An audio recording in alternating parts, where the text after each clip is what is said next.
Environmental issue affecting the local, national, global community. Number 1, overpopulation, waste management, biodiversity. Climate change is the big environmental problem that humanity will face over the next decade. But it isn't the only one. What are the effects of this issue to us? Are we aware of it? Do you think you can do something about it?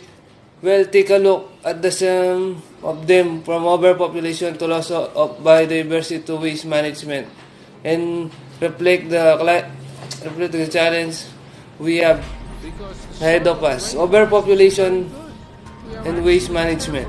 One of the so many issues we face in the environment is overpopulation. We have only one Earth today. The 7.8 billion people on it are using more of its resources that it can provide.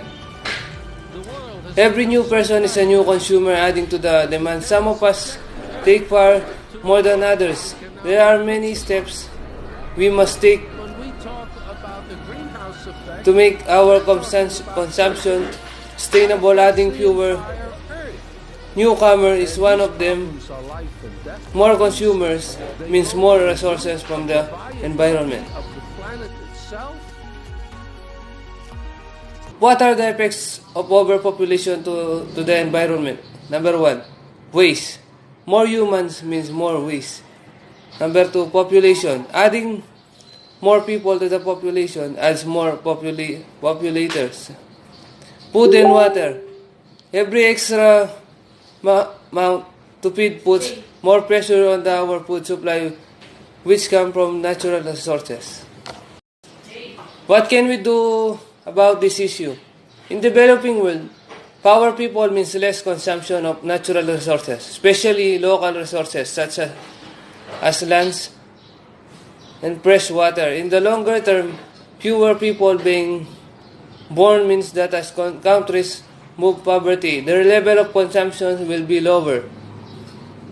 Loss of biodiversity. World biodiversity has declined, warming in half a century. More than 25 years, almost a third of those known are in danger of disappearing. Climate change will be responsible for 8% of this.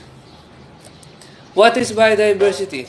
Refers to the variety of life on Earth at all levels, from genes to ecosystem, and encompass the evolutionary, ecological, and cultural processes that sustain life. We have already lost 8% of known animal species, and 22% are the risk of extinction due to merely to the distinction of their natural habitats, poaching, the introduction of invasive species. Effects on biodiversity.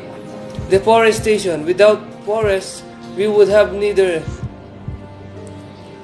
air or drinking water nor much of the food we need to survive.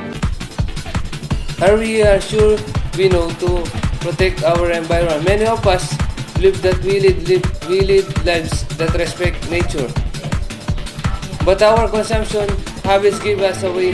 These are many things we can do to those different environmental issues, but one thing for sure, we must first educate ourselves to the effects that we may encounter in the future. If we ignore these problems, we should act now before it's too late. You know what to say. Repentance is late.